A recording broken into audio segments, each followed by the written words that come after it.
one of the most fun things I get to do is to interact at a venue like this in what are called conversations on compassion, where I get to invite people in the arts, the sciences, in the areas of spirituality, religion, and then just have conversations. And not only is that wonderfully enlightening for me in a selfish way, but I think it's really beneficial for so many people because it gives them, if you will, an understanding of what is beyond science perhaps, or how these other behaviors that individuals embark upon positively impact not only themselves, but the greater world around them. And for those of you who know, and I think many of you do, Sadhguru has throughout his life incorporated these values, and especially the value of service to others. And many have found, hundreds of thousands, if not millions, have found how his teachings, his example, has had a profound impact on who they are or what they have become, and for so many of those around them, around the world. So in our conversation today, and one of the things I'm always interested in is for individuals, what is it in their background that began them ultimately on their path? And if I could ask you, I think you grew up in Mysore? Yes. And in fact, your father was a physician. Yes, he is. Don't hold that against me. The interesting thing, as I understand it, is that you always had an interest in nature and, if you will, being outside. And then you met your own guru at age 11. And maybe you can tell us about sort of perhaps what was different about you compared to your three other older siblings, and this interaction at such a young age with somebody who ultimately had, I think, a huge impact on your life. That was a short question, wasn't it?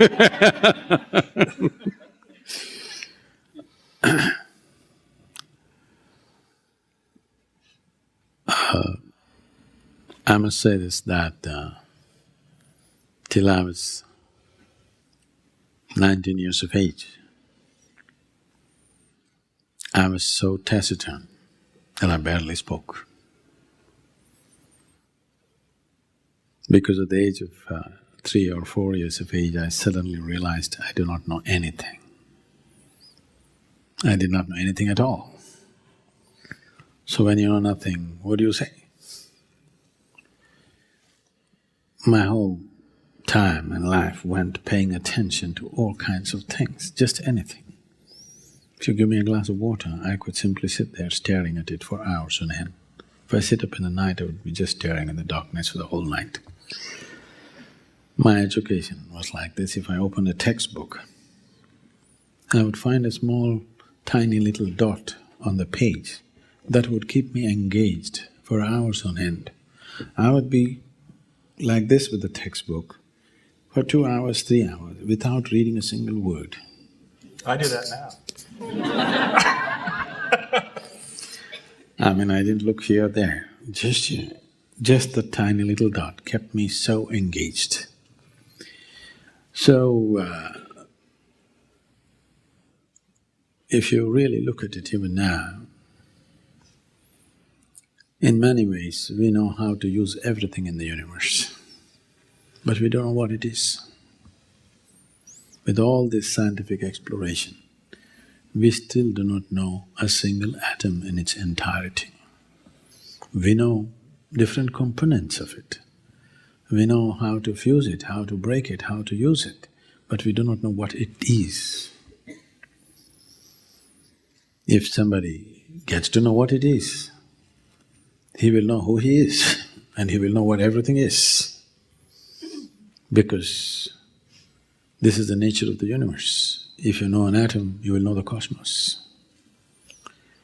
So,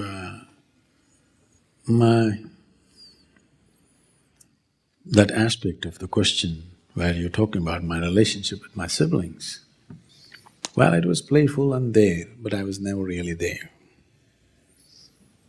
Because what happened when I was 3, 4 months of age, I still remember. My memory was such that either I never was a child, or I never grew up. It's for you to conclude. But when I was 5, 6 years of age, I was thinking about the same way. Maybe today the accumulated knowledge has increased, but the fundamental way of thought has not in any way better or worse, it's just about the same. So somewhere, I never was a child and this manifested itself in so many ways. Though I was the youngest in the family, my mother, unknowingly, she would almost address me like I'm her elder brother. I'm saying when I was 8, 9, 10 years of age. And nobody could ever cuddle me, fondle me, take them on my lap. Such things never happened to me. And I never felt the need either. So, I think I never grew up or I never was a child.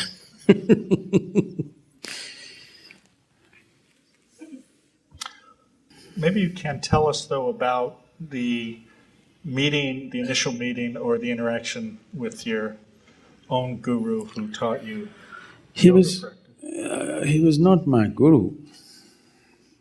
He was… in India there's a word called Guru Bhai. That means among the disciples there's a certain brotherhood.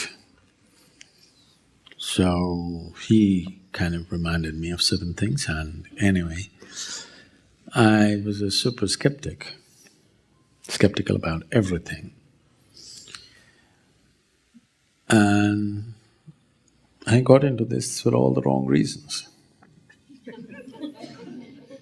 I think I should I did not go in pursuit of spiritual process or some other higher pursuit. This is an ancestral home where once a year in the summer vacations we all arrive. About 36 of us, all cousin brothers and sisters, and it's one rollicking scene.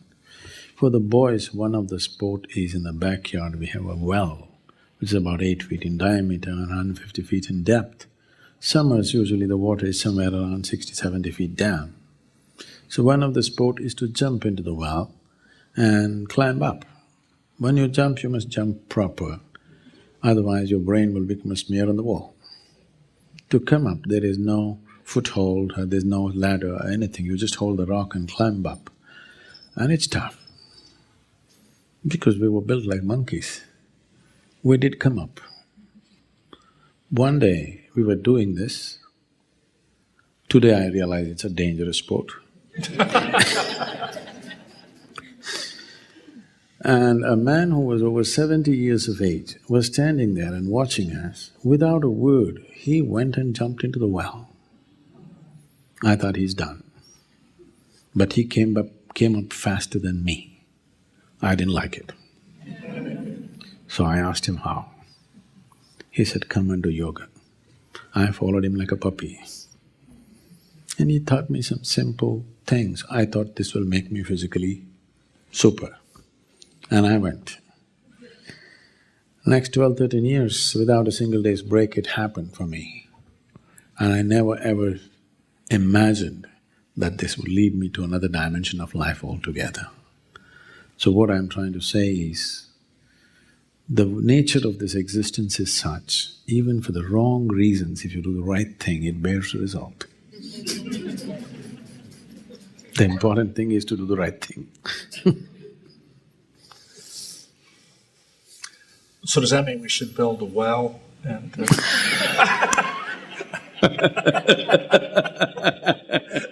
Throw all these people one by one. So it's interesting, though, that ultimately, though, you ended up going to university and studying English literature. Went to the university. You didn't study.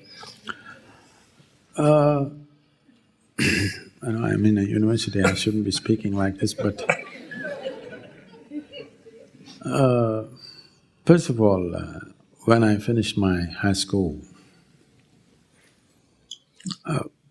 I decided not to pursue my education further, which could be quite common in America that people can choose. But in India, those times, discontinuing education is considered a suicide. It's finished, because everybody is working to become a doctor. If he cannot get the medical seat, he'll become an engineer. This is a format, set. So my father being a physician, obviously, I'm supposed to become a physician. There's no question about that. So at the age of little over 16, when I finished my high school, I said, I'm not going to the university, I want to educate myself. Family went into a tizzy. So this 1 year, I just went to the Mysore University library and spent time reading all kinds of things. From Homer to Thomas More and all kinds of things. Philosophy to popular mechanics, poetry, history, geography, just about anything, every day. This is important for me because at that time it was very important.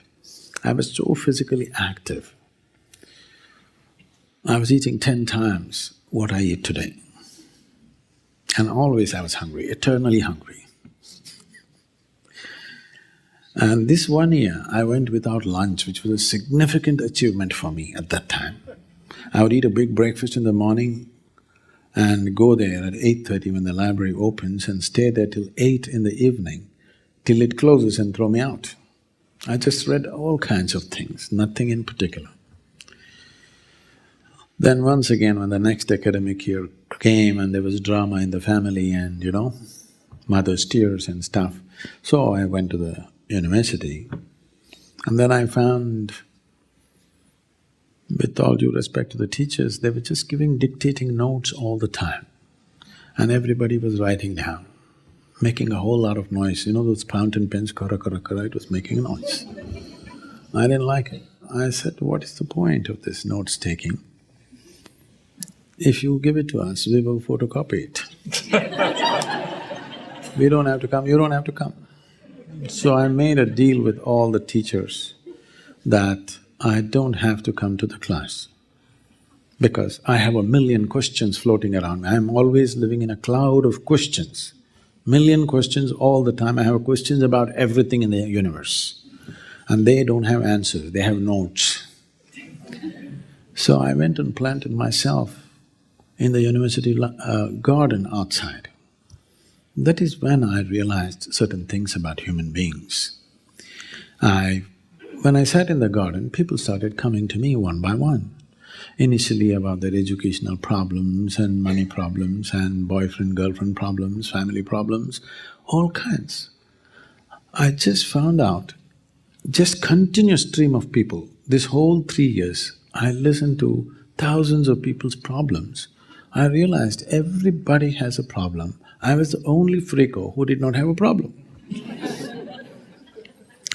It is just that I never saw anything as a problem with me, but everybody had some problem. So I gave my own wacky solutions to them at that time.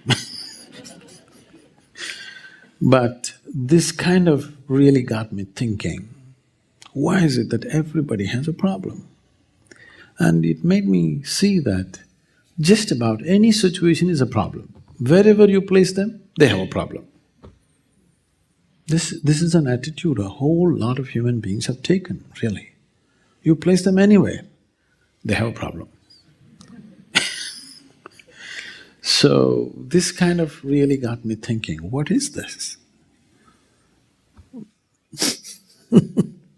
We were talking earlier and you'd made a comment, we were talking about people and kids, and it was every child's given a definition of what's wrong with them, or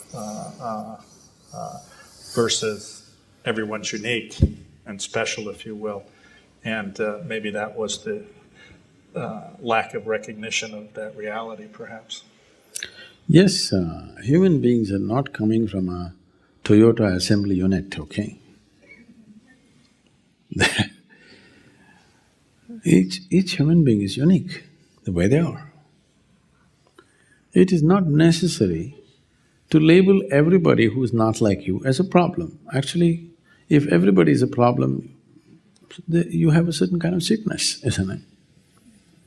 Today, we're just branding children at an early age that they are this A, B, C, D, X, Y, Z, something. Every human being is a unique possibility. What I can do, you cannot do. What you can do, I cannot do. This is how it is, and that's why it's beautiful. I want you to just imagine a world where everybody was just like you. Can you live in that damn place? That would really be exciting. So the problems that people have with others is just this: why are you not like me? If they were like you, oh, you could… in your home, if there was one more person just like you, could you live there? And tell me sincerely.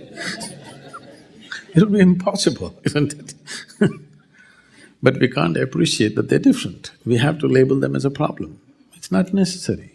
All of us have come with different kind of capabilities and possibilities on the outside only. When it comes to our physicality and our psychological condition, we are all different. But if we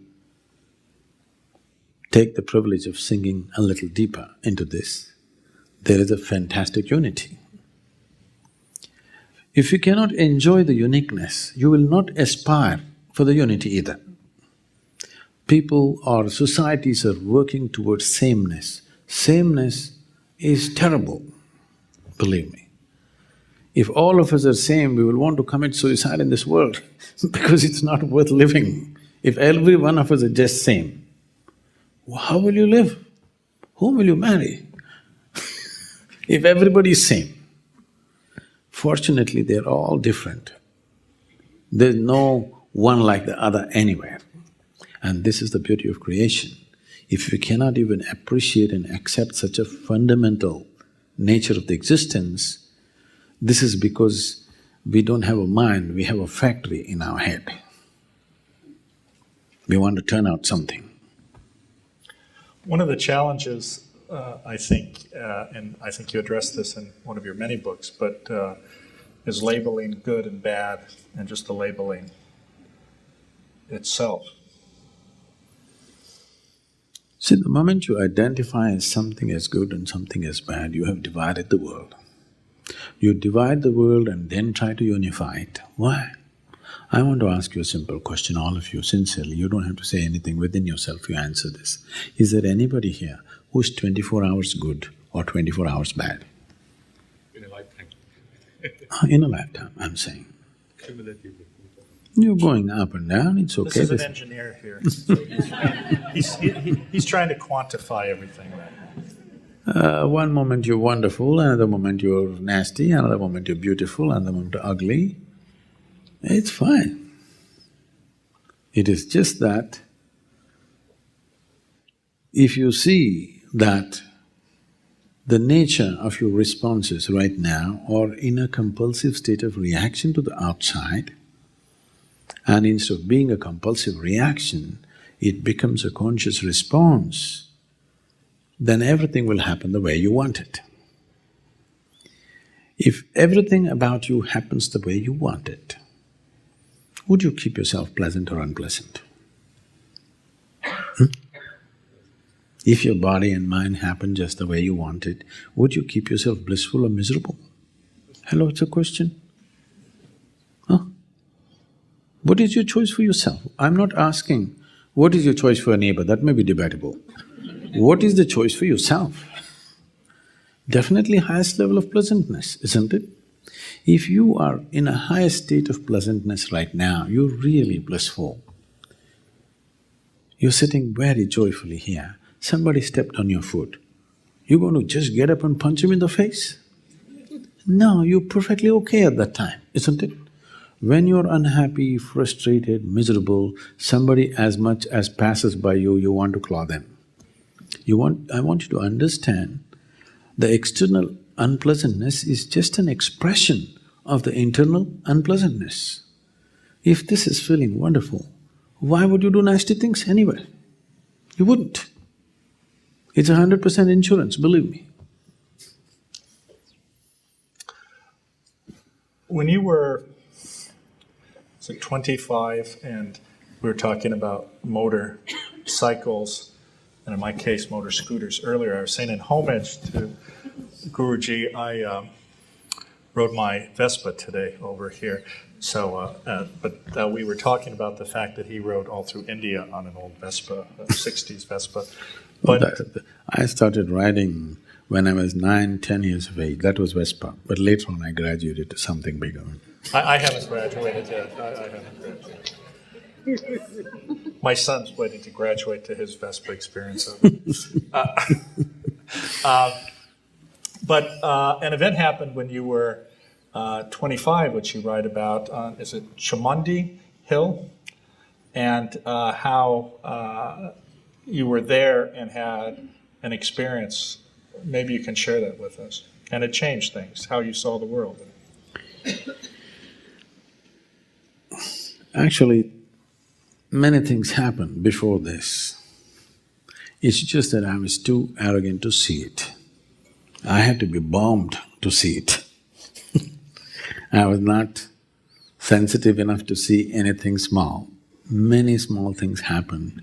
When I look back now, it was all there. But I was such a super smart guy, okay? If I accepted these things are happening, I had to accept that I've been stupid all the time. So I was not willing to give up the mantle of being a smart young man and see that you've been a stupid fool, not realizing fundamentals of the nature of your existence. So I had to be really bombed out for me to come to terms with it. So you were talking about the bombed out situation. So it happened, I was into business by then. And very successful for those times. Nobody expected me to be that successful in such a short span of time. And I'm already into half a dozen commercial activities and all of them are flourishing. Of course, I'm doing a whole lot of circus. My schedule was like morning 5:30 to 11 in the night every day. I'm on, doing variety of things. But when everything that you do is working and successful, slowly you begin to think the planets are not going around the sun, they're actually doing their runs around you. So I'm in such a state of absolute certainty about everything. You're young, everything is working, people around you are clapping their hands. This is it. So one afternoon, I had nothing much to do between two business meetings. And this is a kind of a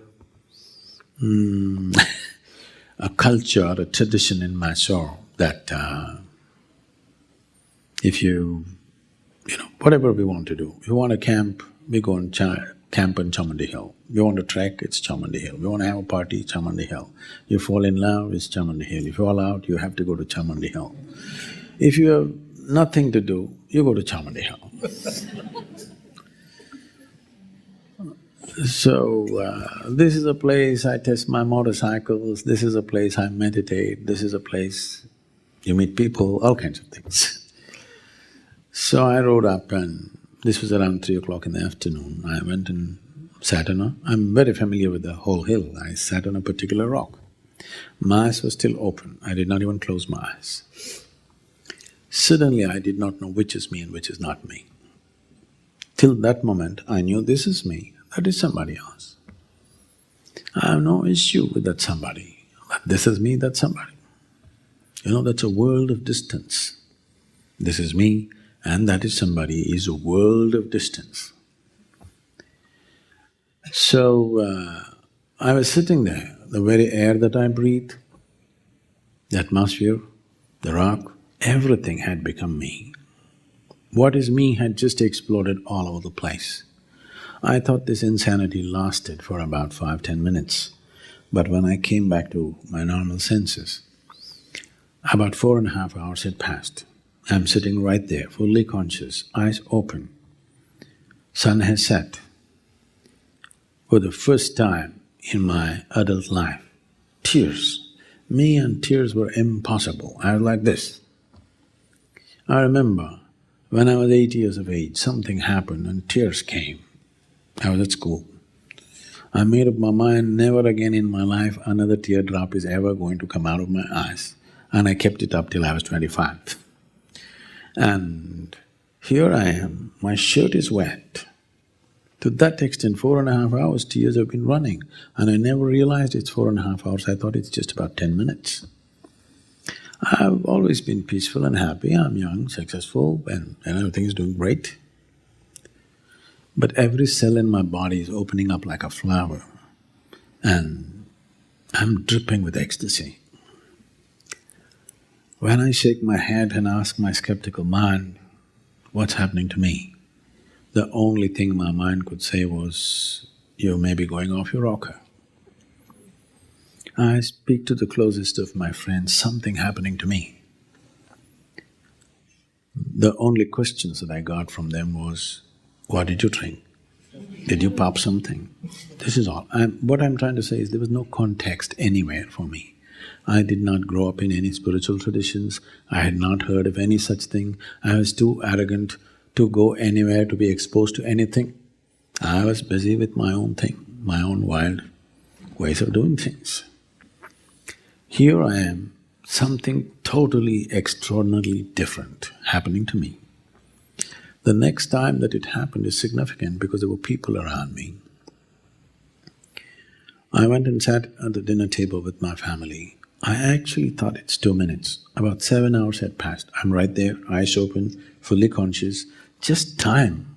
It doesn't make logical sense. I don't expect you to, either understand or believe these kind of things. It's just that time would just flip. Once I sat down, I thought it's about 25–30 minutes. When I opened my eyes, a big crowd had gathered, garlands all over me, people trying to pull my feet, and somebody wants to know about his business, somebody wants to know when his daughters will get married. I said, what? Where did you all come from? They said, you've been sitting here for 13 days. I thought, this is crazy. And I tried to open my legs, my knees were stuck. Then I knew time has passed. I didn't know, but my body is recording time. I just couldn't open my knees, they had to bring hot water and massage me, and it took me almost an hour and a half to get my knees moving. Then I had to leave the place to avoid that tension, and by then, in about 6 weeks' time, my gait changed without any effort, the way I walk. My voice changed, the shape of my eyes changed. People around me could see something fundamental was changing within me. What happened within me I can never articulate. Simply lifetimes of memory descended on me with such a weight, kind of it left me, to come to terms with that. Suddenly everything around me and everybody that I knew for a lifetime looked like absolute strangers. And it is not… I cannot say it was difficult, definitely it was daunting. It was huge. So my skeptical mind kicked in and said, this can't be true, because if I accept this is true, I have been an utter idiot all my life. I don't like that. So I traveled. Next year and a half, I just traveled everything that came in my memory just to ascertain if it is true. Every one of those places that I saw were 100% the way I had seen in my mind. And this took me to various places. And since then, what's happened within me is more fairy tale-ish than a fairy tale. I don't expect anybody to believe such things, because I do not believe such things. It is impossible to even articulate, but I would say even what's happening around me is too fairy tale-ish. People around me see this on a daily basis. It's quite ridiculous if you look at it, if you analyze it logically, it's quite ridiculous.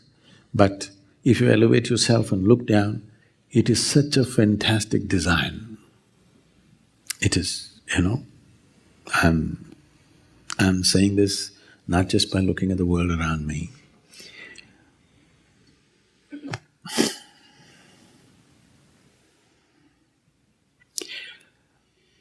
What we're just referring to as creation is such a fantastic, coordinated design.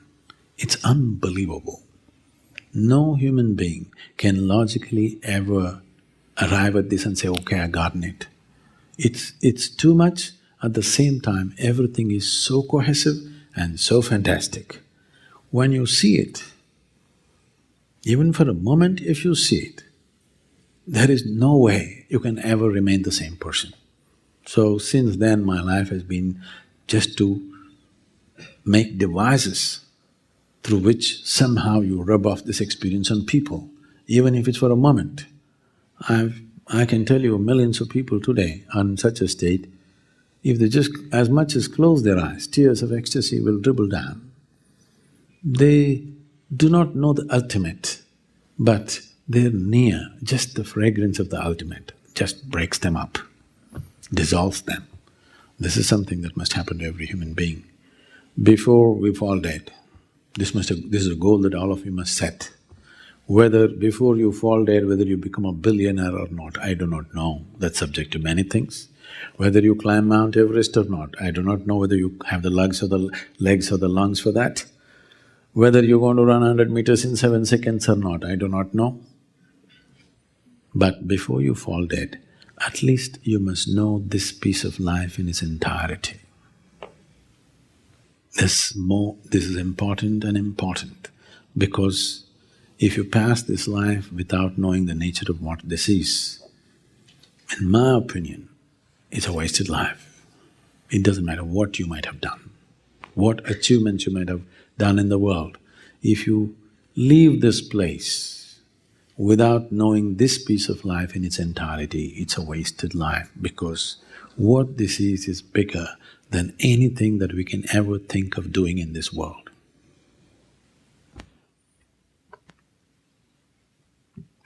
So,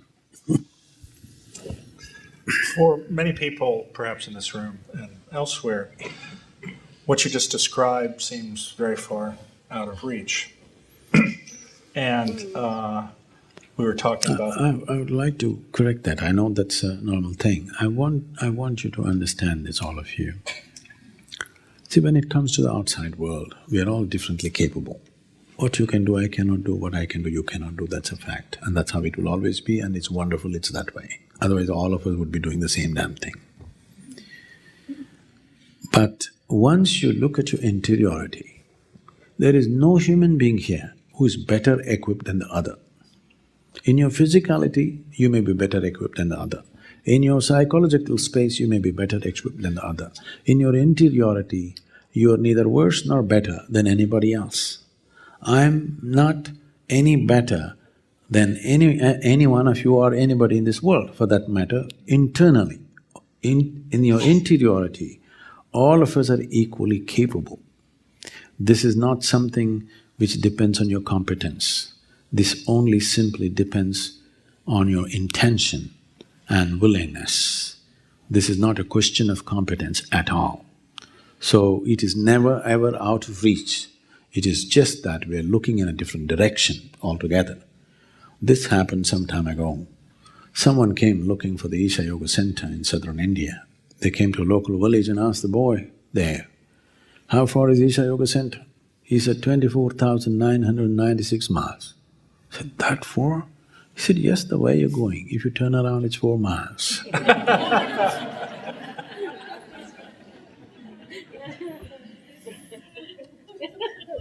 So it's not out of reach, I'm saying. Well, perhaps though, to further your analogy, many people are heading down the path of 24,900. Wrong direction, that's all. Exactly. And so the question is, as an example, do individuals need a guru to turn around? Or what is it that has not manifested itself within them to turn in the right direction? I know guru is a 4-letter word.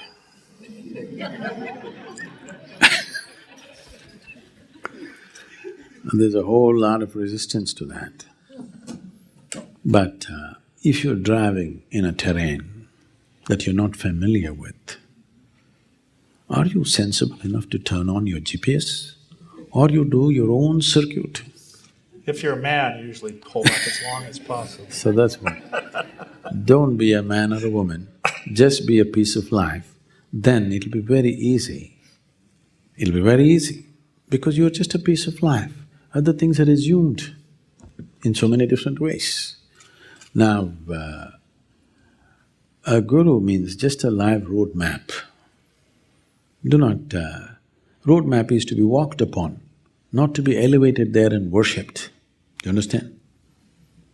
A guru is just a live road map. You know, GPS means guru positioning.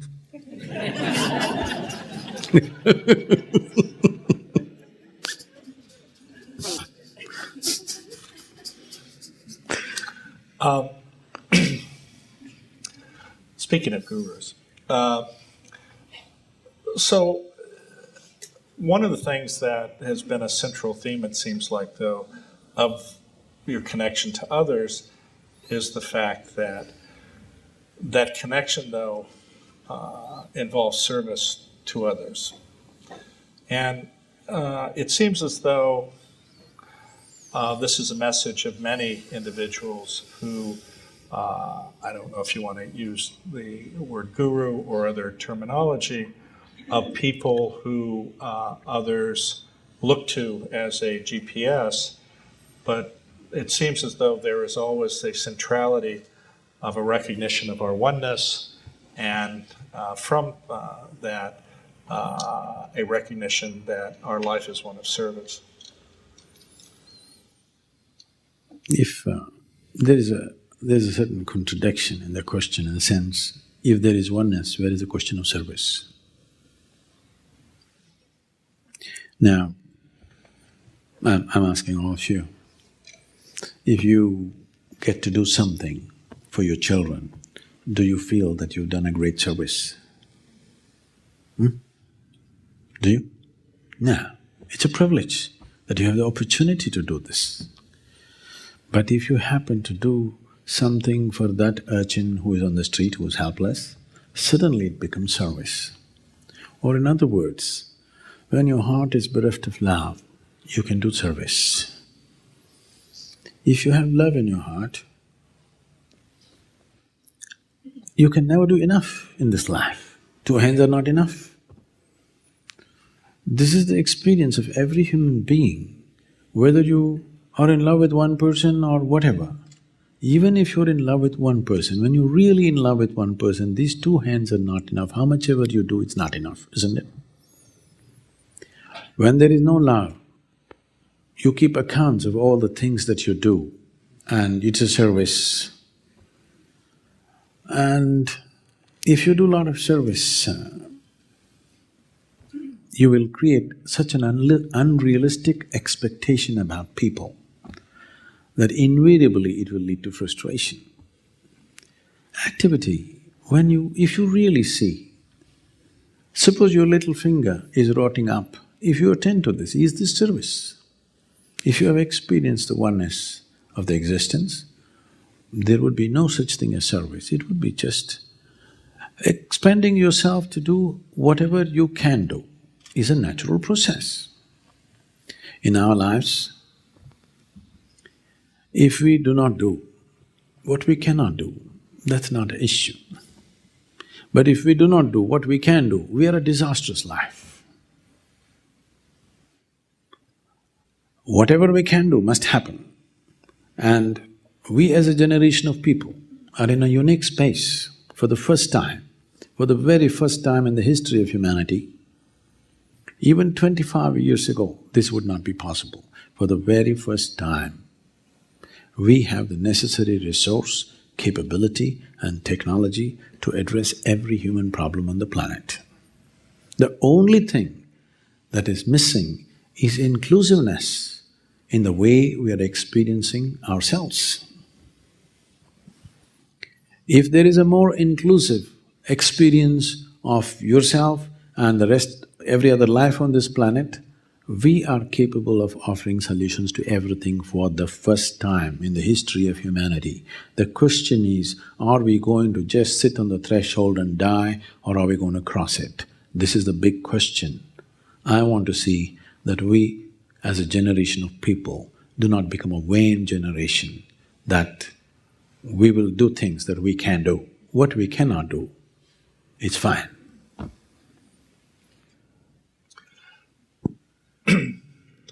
In some ways, this brings up, though, the issue of, as has been quoted, 85 people have more resources in terms of financial capability than 3.5 billion people, which is extraordinary.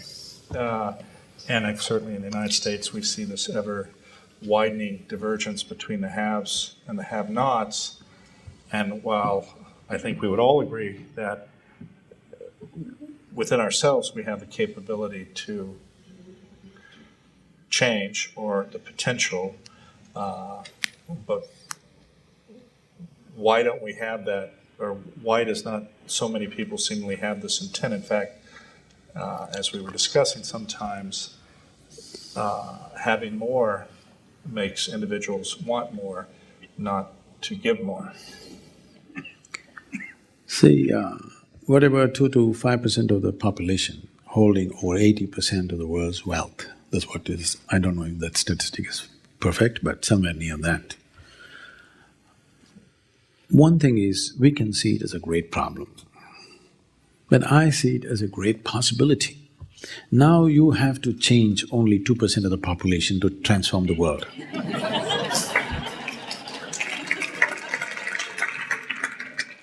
Unfortunately, that 2% never shows up at meetings like this. They need not, because they don't show up. Because we have developed this in the world right from the time of Marx, Karl Marx I'm talking about. I'm not supposed to talk about him in the valley, but I'm talking about him. He might have known a lot about economics, but he doesn't know much about human nature.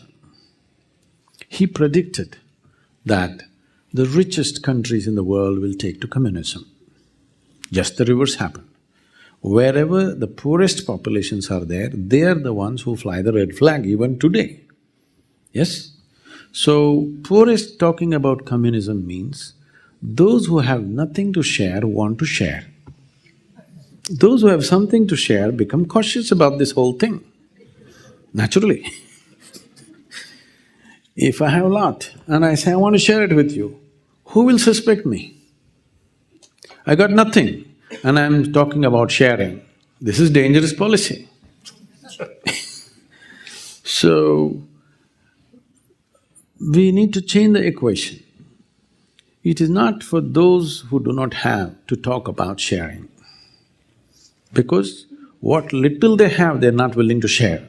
They're expecting somebody else who have a lot to share. What little they have, they cannot share.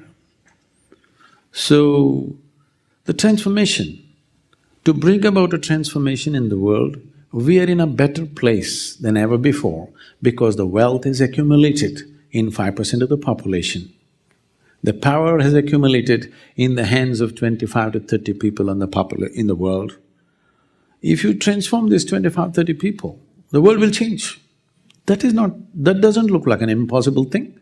But if you tell me you're going to make 7.2 billion people meditate tomorrow morning, I will say that's a hopeless goal. But we want to make 2% of the world to meditate and experience life in a larger way than the way they're experiencing right now. It is for sure a possibility, isn't it?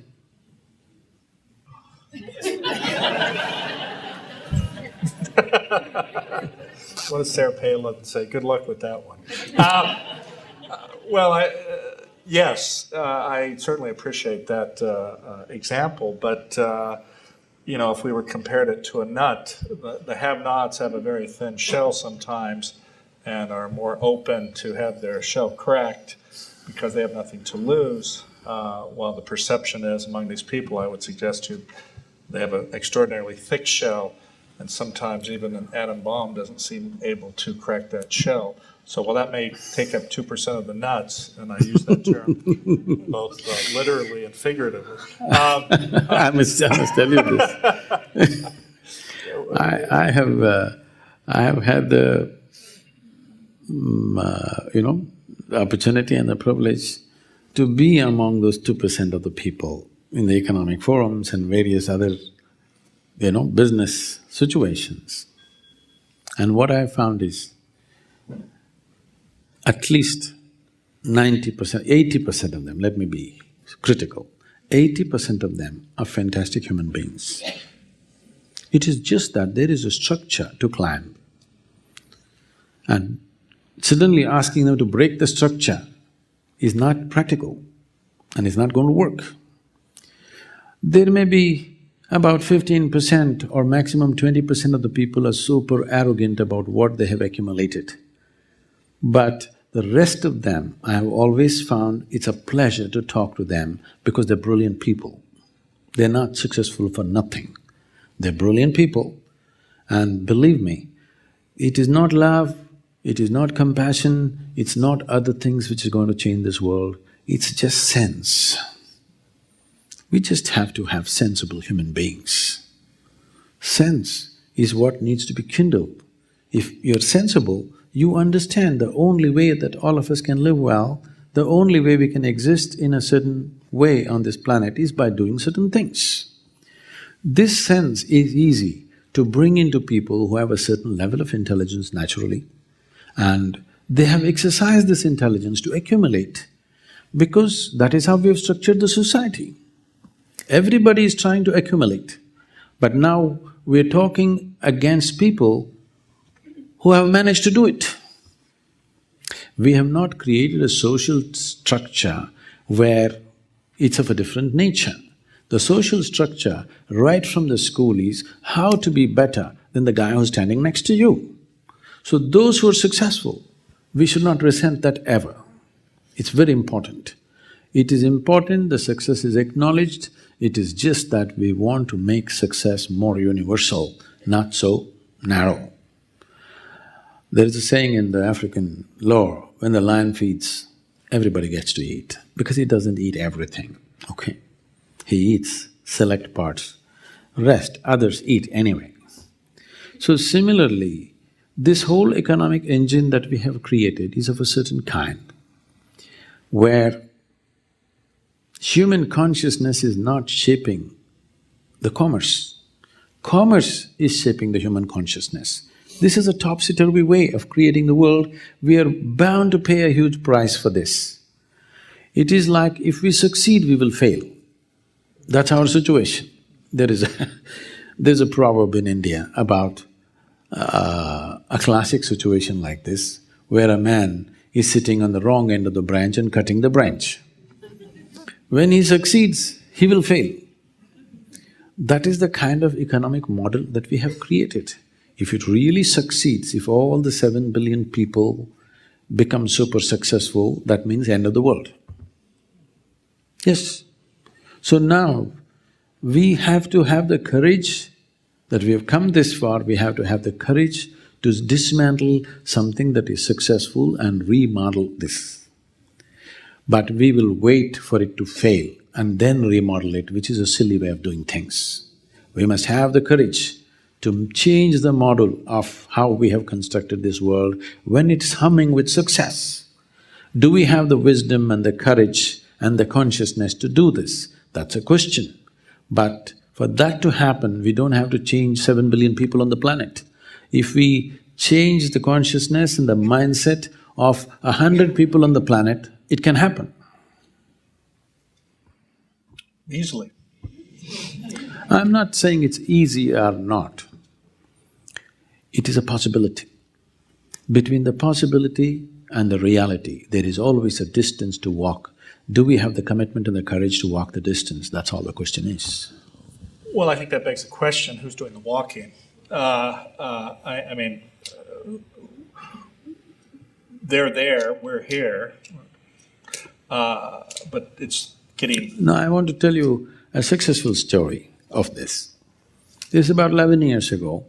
A few responsible people in India came to one of our programs in the center. Then they saw the projects and the works and whatever we were doing, and then they said, Sadhguru, this is great, but what about the nation? I said, see, I don't have to go and do everything in the nation, that's not practical. But we can do this. I have a list of 2,000 people who can make a difference for this country. They're in different levels of leadership. I'm not talking about Prime Minister, Chief Minister, they come and go in 5 years. But there is another set of leadership which stays there for 25 to 30 years in position. If you transform these 2,000 people, you will see the country will change. They said, 2,000 people, well, I can get all of them, he said. I said, get them. Just get them to me for 4 days, well, in batches. In 4 years or 5 years, they said they will do it. Now it's almost 11 years, we have touched about 45 to 46% of them. And quietly they're transforming the country, no question about it. There is no fireworks happening, but transformation is like this. When the flower blossoms, there is no band being beaten. It just happens quietly, and it is for sure happening, believe me. I'm hands-on in touch with these people in many different levels. Have they changed everything? No.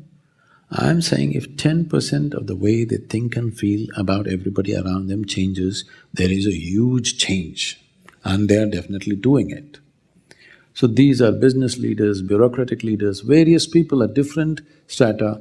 They hold responsible positions for 25 to 30 years in the life of that nation, and that's making a big difference. That may be true in the context of that example, but again, getting back to the 85 people who are not bound to a country, a tradition, or a connection perhaps to any particular philosophy. And I think, as we've seen in this country, and it has been a reality shown by economists, this idea of creating situations where the wealthy, the extremely wealthy, are able to make 10, 20, 30, 40% on their money every year, fundamentally because they have access that no one else has, and allows them to accumulate more and continue this separation. And then we talk about trickle-down economics, which there's not one example where that has ever worked. And it's like the example so far, and again, I'm not against transformation, I'm just talking about at least the reality that I've seen, where we have very seldom, if ever, seen despots, dictators, or people in high levels of power voluntarily give up that power. I'm not at all. This is the whole thing. See, when it is spoken from outside, they feel threatened and they will only tighten their fortresses. That's why I brought in the example of Marx. He thought the rich will do it, but the poor want it, and it never worked. It's a great idea, but gone bad, because you're trying to work it from the wrong end. If Marx had devices to transform the consciousness of the wealthy, and then he talked about communism, that would have been the most fantastic thing, okay? But now you're going on the street and those who have nothing are talking about sharing, now it becomes ugly. Now, whatever these 85 people that we're talking about, get me 10 of them for just one weekend. I will see that they transform the remaining 75. I'm not somebody who lives in some dream state. I'm very much grounded. I know this may look very… Looking at the world, the realities of the world, I understand very much where you're coming from. It's not that I have not faced that situation. Every day I am against a wall, okay? But a wall is not an impossible thing. A wall need not be broken. You can always have the skill to climb across, or you can make the other guy climb across. I totally agree with you. Let me give you an interesting example. I have frequently been asked to speak at Aspen, and typically it's associated with having an event with affluent people. And sometimes in those situations, I feel like somebody in the zoo, they brought this particular animal out to look because that's a favorite animal that week. And so, I got invited to an event following a talk at an individual's house. And I would suggest to you that this home, which was only 30,000 square feet, probably was worth a significant amount of money in that area. And the gentleman who was hosting it was in his 80s, and he was a survivor of the Nazis as a teenager and had become an extraordinarily successful businessman.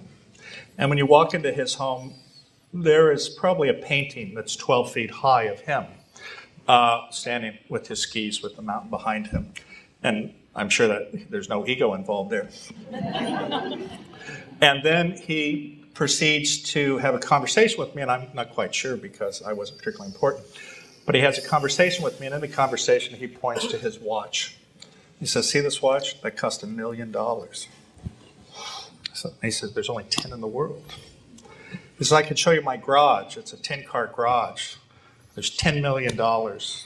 See, a boy who escaped the concentration camp, he's bound to have these things. You should excuse him for those things. Oh, no, but here, let me tell you the rest of the story. And I'll go through this very quickly, and I appreciate your comment. So, as part of this conversation he's having with me, he says, in my entire life, I've never felt loved or have been able to give love, which is horrible, right? Here this man who nominally has everything has nothing.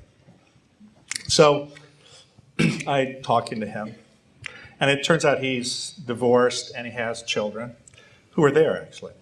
And after this conversation for a while, I say to him, "If you meet with me for 1 hour a day for the next 10 days, I will change your entire outlook on life, and you will have love. I guarantee it," just like the Men's Warehouse guy, right?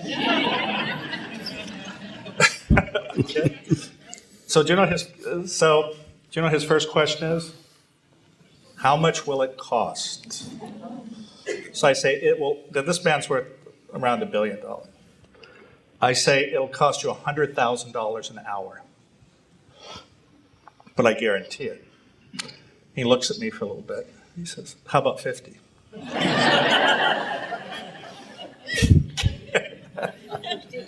Okay, so then his daughter overhears this conversation. And she says, "Papa, you should do it."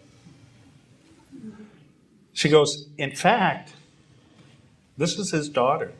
She said, "I would give up my entire inheritance to see you happy. Because I've never seen you happy in my entire life." Do you know his response is? "You don't understand the value of money." And that's how our conversation ended.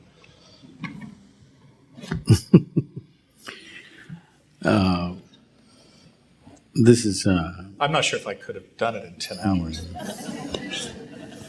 No, I could have done it for free. And for any of you out there, I will do it, I'll try.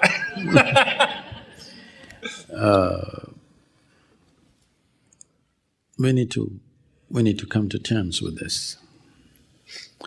Today, all of you are here in the United States of America, enjoying the comforts that you're enjoying, with a lot of complaints, of course. Not understanding, at least materially, you are living in the best possible space that you can live in, okay? And this has all happened because you chose a certain model of economic policy. This policy of capitalism was a sensible thing to choose when you only thought of your nationalistic way of existence, when you saw the rest of the world as a source for your whatever. That system will not work in future. It may work for another 25 years. After that, it will not work. We have to rejig this whole thing. But first of all, you must decide whether you want a market economy like this or you want socialism or communism. You must decide.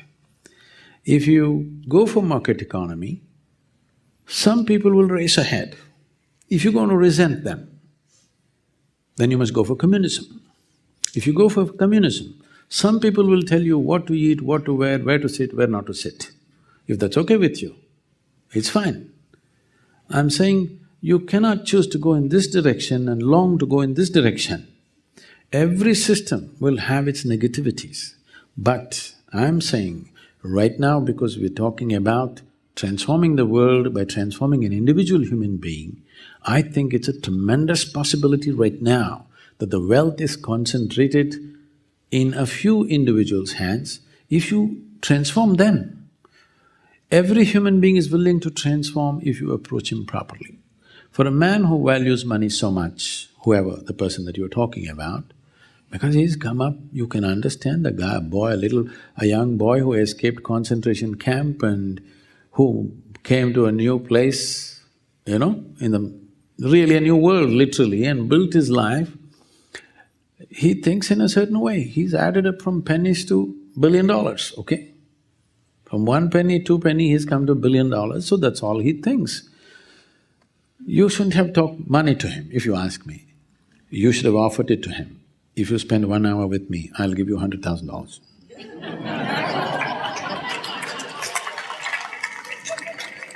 This is my deal.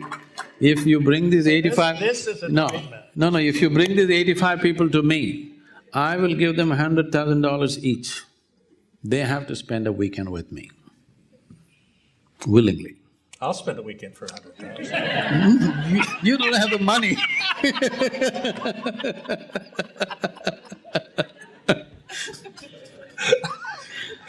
I'm Geez, saying you have… everybody, let's all spend a weekend. You have to do it the way it works. We are living in this world, we have to do it the way it works in this world. People come to me always, even in the foundation, we are a little over 3,600 full-time volunteers and over 3 million part-time volunteers. That's amazing. Complaints and complaints and complaints, every day the number of complaints that I handle, it would kill you, okay? So people come to me and say, Sadhguru, I can't bear with this person, I can't work with this person. I tell them, see, this is the kind of people we have on this planet. If you want to work with ideal people, go to heaven today, leave today. If you want to do some work in this world, these are the people.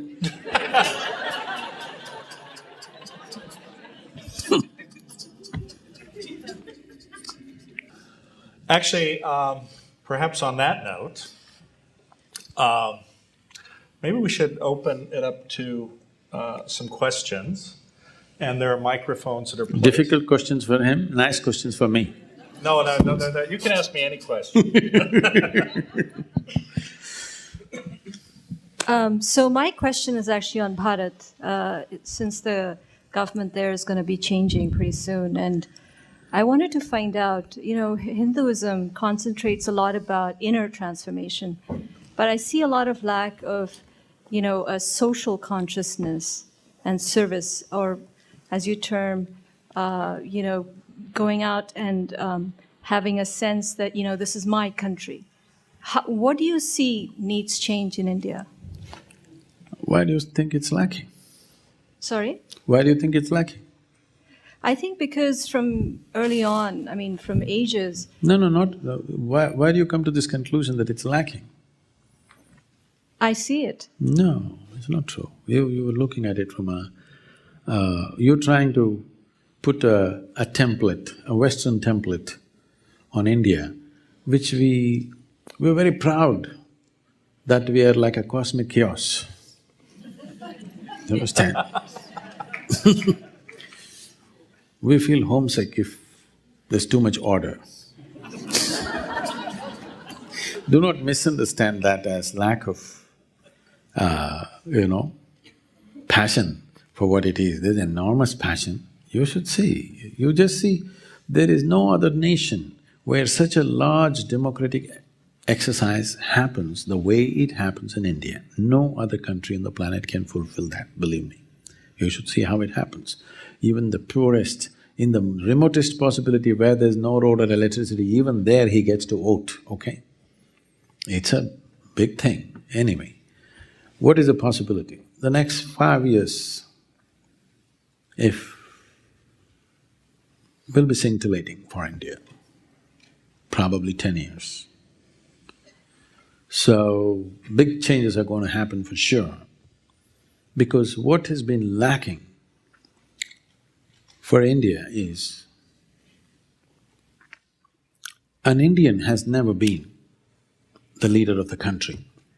When I say this, I'm saying our education systems in India have been such, once we get English educated, our brains are in Greenwich Mean Time. Yes.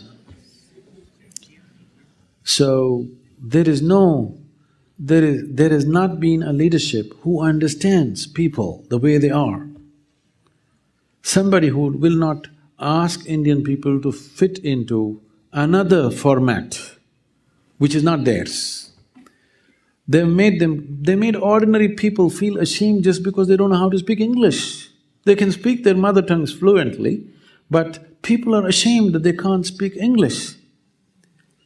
When you… see, nation is just an idea, let's understand this. It's not some God-given thing, it's just an idea.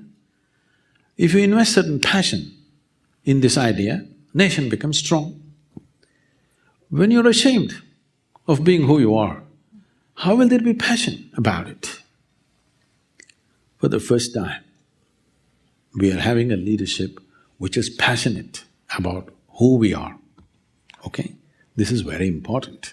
This is over a 10,000–12,000-year-old culture which is so complex that you cannot put it into simple logical analysis that you normally put other societies into, because it is too complex and it's too multi-dimensional, multi-ethnical, everything multi, okay? It needs a very organic leadership, not a synthetic leadership which drops there because somebody is somebody's son or daughter, okay? That's what has happened in the last 30 years. Next question. Thank you very much for being here. I'm wondering of other ways that you would suggest of turning that and walking the 4 miles instead of the 24,000 miles. You mentioned perhaps finding a guru was one way, so that was one question. And also, how does one find a guru here in the United States? Thank you.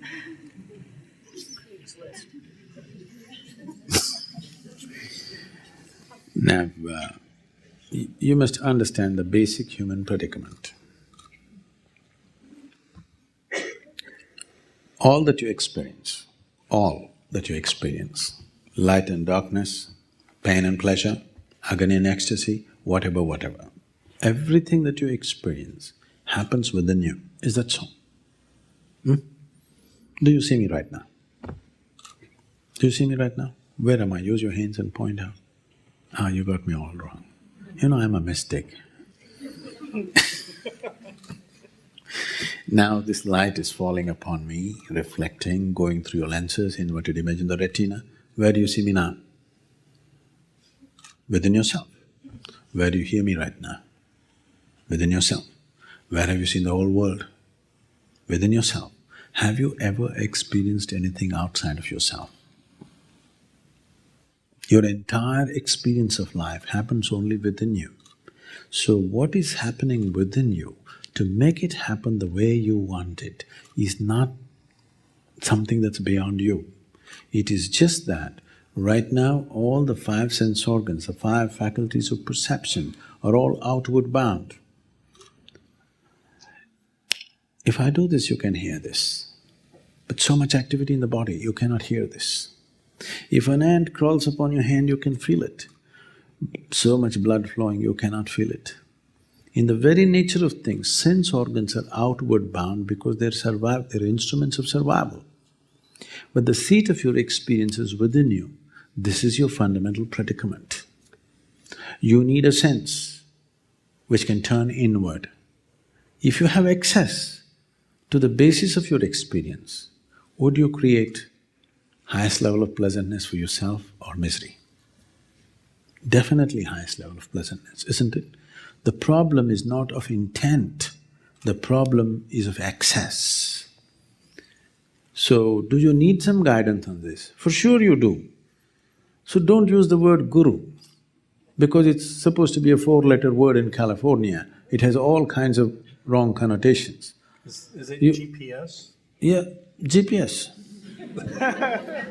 Right now, if you buy the GPS, you buy from the best company, yes, whichever is working well. The same thing you must do. You must ask the maximum number of people. If it's working well for all of them, you can do it too. And anyway, if you buy a GPS, you're not committed to it for life. If it works, you keep it, otherwise you throw it. Same thing with me. I'll give you something, if it works, you keep it, otherwise throw it, what's the problem? You're paying more to buy a pair of shoes, she's asking $100,000 an hour, no?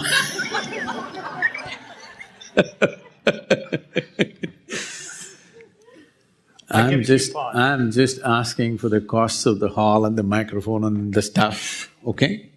Because I have produced a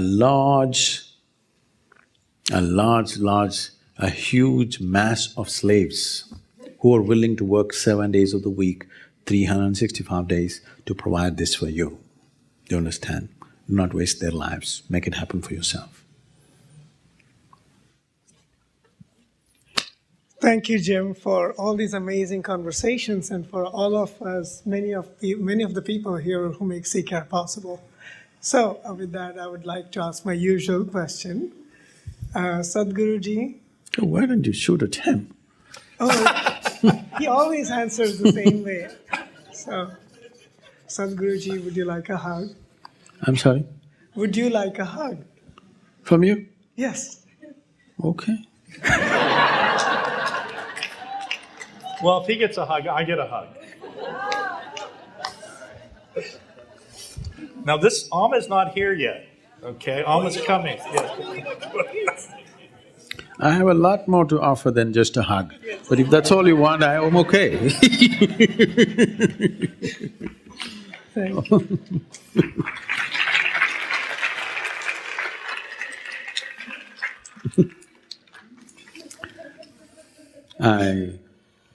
With all due respect, I would like to say this, please. Wait, but my hug.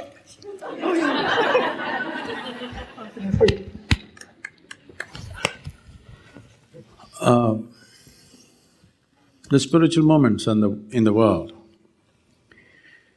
have always, when they always started as a possibility, an ultimate solution to life. But slowly, we're kind of making it like it is just for solace, for those who are in some kind of distress or discomfort, offering solace. Solace is fine when people are suffering, but for those who are standing on their feet, they need a solution. It's very, very important that you identify spiritual process as a solution, not just a means of comfort and solace. Thank you very much for being here. If I'm too abrasive for you, I'm sorry for that too. If I'm too aggressive for you.